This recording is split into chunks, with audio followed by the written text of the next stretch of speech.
Welcome to the Get Emergent podcast. This is the space where we discuss leadership, team, and organizational topics and better practices. We like to provide concepts and ideas that you can turn into pragmatic experiments to help you develop your higher potential in your work and your leadership. I'm Bill Berthel. And I'm Ralph Simone. And So, Bill, Ralph, I'm fascinated with this topic today because I have no idea what it means. You do. Once we get into the conversation, So the title of You're Not Paranoid, There Are Patterns, right? It's really about looking for and looking at the patterns. The reference to paranoia, right? Paranoia is defined as an ability or a sensing of patterns and sequences. Typically, the paranoid think those patterns are out to get them, right? It's a negative thing. But we're going to flip that. There really are patterns in our life, in the world, and the way things are structured. And really effective leaders can read those patterns and utilize them in their leadership to optimize the results of their teams and their organizations. That's what we're talking about today. I love it. I'd actually rather look at that paranoia as an intuition. It so much is that, right? It's this beautiful ability to tap into that, right? We can take cues from the patterns and the models that are around us. When we start to see that, and whatever you believe in, intelligent design, divine creation, nature's blueprint, right? These are all, possible sources. Wherever these patterns come from, they're abundantly around us. They're very real. They're very real. I'm kind of curious, what kind of patterns would leaders be looking for, or should they be looking for or uncovering in their organizations? I can think of three specific to leadership, and we'll really talk about those kind of meta patterns or models, if you will, but we'll give some specific examples. But just think about the simplicity of most people on this planet live somewhere where there's a change of seasons, right? We experience that pattern, right? Especially here in the Northeast of the United States, we have four pretty distinct seasons. I guess our winters are getting more mild and our summers might be getting hotter and drier, but still pretty distinct seasons. Summer always follows spring, winter always follows autumn.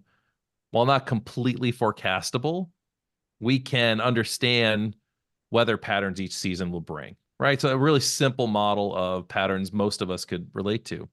We can look at just about any leadership model that's been published for patterns. So the Harvard Business School is notorious for their 2x2 models, right? Almost every theory Harvard provides follows that specific pattern, right? Plotted on a quadrant, an XY axis gives us four different dynamics to think about in leadership. I think about Ken Blanchard's situational leadership model. You've got the directive compared to or with supportive behavior, right? So now we have these kind of four areas to be thinking about. The Eisenhower matrix around time management, right? Yes. Urgent and important, 2x2, right? Interesting. Great example, right? More recent one. I love Adam Grant's work in Think Again, his four thinking styles: the preacher, the prosecutor, the politician, and the scientist. Whether you're seeking truth or whether you're winning, whether it's belief based, it's a four sectioned quadrant pattern.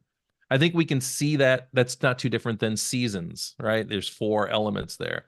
I think we can see seasons in our team. I think we can see seasonality sometimes in our markets. So Go you're ahead. starting to answer the question I was going to ask. As a leader, what patterns can we look for so that we can scale our organizations and perform at higher levels? Most leaders are already probably dividing their year into quarters. They're probably following some type of either formal or informal strategic plan with goals in each of those quarters that make some sense to their team's capacity and the needs of their market or their client. Like that's a pretty standard pattern that happens in the majority of organizations we work with. Got it. Right. I think another pretty commonly known pattern or model are the Venn diagrams, right? We see lots of leadership models as Venn diagrams. The beauty here is typically 3 or 4 overlapping circles, right, that share some sort of commonality in the middle. So different way of looking at a relationship, not so much like an XY axis where we're looking at perhaps opposites or complements so much, right? We're usually looking at 3 or 4, sometimes 2, but usually more than that, 3 or 4 Variables are elements that make sense to a common ground where they're overlapping in the middle. One of the oldest is the Japanese model of ikigai, right? I think a lot of people know that from a purpose or meaning. A lot of leaders use this space. There's 4 areas, right, that overlap to guide you more clearly to your purpose. You can use this for your life purpose, your leadership purpose. Those areas are what you love, what you're good at, what the world needs, and what you're paid for. And they come together to this central place of more clarity on your life and leadership's purpose and meaning. Right? It's a pattern. What I'm hearing, and I don't know if this was the intent, but these patterns help us include more things. They don't Absolutely. make something right or wrong, but they start to show the variation in the patterns that repeat, and then how to take advantage of some things to optimize your organization. Absolutely it, right? And I think these patterns can help provide a background or a blueprint to some of our experiments as leaders, right? Can we dial into that pattern? Can we dial into the seasonality? Can we dial into those variables better?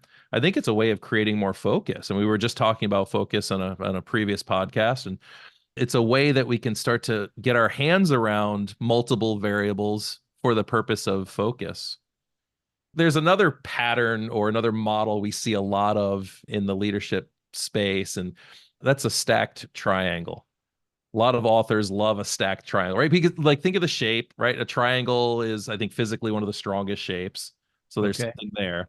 But the base is bigger than the top, which automatically makes us think that the base is like foundational or anchoring or first, Got perhaps. it. Right? We're going to build something, start at the bottom, right? So we think about Patrick Lencioni's 5 dysfunctions of a team, right? With trust being that base layer, right? What Covey said, it trust is the glue that holds all relationships together. It's foundational. If we're going to build a team, we must start with trust before we can go up the triangle and start working in conflict more effectively together, right? Ultimately, to get to attention of results at the top of the triangle, right? We like triangles again because they're strong and they kind of give an order or a sequence. It could help us focus on what's first, Mm, mm. what comes before something else, so we can really get focused that way as well. Well, it seems like it could also be a pointer to where we can go or return to if we're having trouble at the next level of that stacked pattern. Yeah, And it absolutely. gives us a roadmap almost of what to look towards or what to adjust. It is. And I think at the end of the day, it's netting this out. It's really about application and utilization of these patterns that separate highly effective leaders from others. Right? It's one thing to see it. What are you going to do with it? How are you going to apply this into your leadership? Right? Noticing what season or level you or someone you're leading is at is great, but then what do you do with it? How do you apply that, leverage it for the best outcome? So that supports one of our podcasts on so what, now what. Absolutely. I also think it's the fundamental premise of another model, which is the emotional intelligence model, right? This Yeah. idea that's a 2 by 2. 2 by 2. We have awareness and we have action, right? So it's not enough to be aware of what's working and what's not working unless we take some action on it. Or it's not enough to recognize, what's going on in relationship unless we also add some action to it. So it reminds me, and I don't know if this came from a consultant I worked with, where he said that all models are flawed, Yeah, right. but many are useful. And I Yeah. think we're pointing people to the models, help understand the patterns, which help us to take action. But we could probably, if we looked hard enough, we could find some flaw in any model or any pattern that We unfolds. will. We will. No pattern, no model is going to be perfectly indicative of everything we need, but they're like tools. I'm a little bit of a tool fanatic. I love tools, like physical tools, woodworking tools, and so forth. The more specialized a tool is, usually the better it is at that specific task, right? Multi tools tend to be a compromise, right? And so when we look at models that are highly specific and they give us some direction and how to apply, that's usually more useful. But it's really about that. We want to be able to have this kind of analytical review of a model and a pattern, but ultimately taking a strategic pause and reflecting on my experimentation. How did it go using that model or that tool? Not just where are the flaws, but what worked well. And how will I continue to leverage that into continued growth and development for myself, my team, the organization. And I think we sometimes just miss that strategic pause to review the application and use of the information and the experiment we ran. It strikes me that companies that are publicly traded and feel the pressure of quarterly performance may not be able to follow the seasonality of trends that occur naturally in some of these patterns. I'm wondering if you had some thoughts on that. Oh, that's interesting, right there. So there might be some patterns in other variables or other pressures that, or demands or needs that create those, right? I think when we, this goes back to the title of Paranoia, when we look for the patterns, we will find them. They are very real.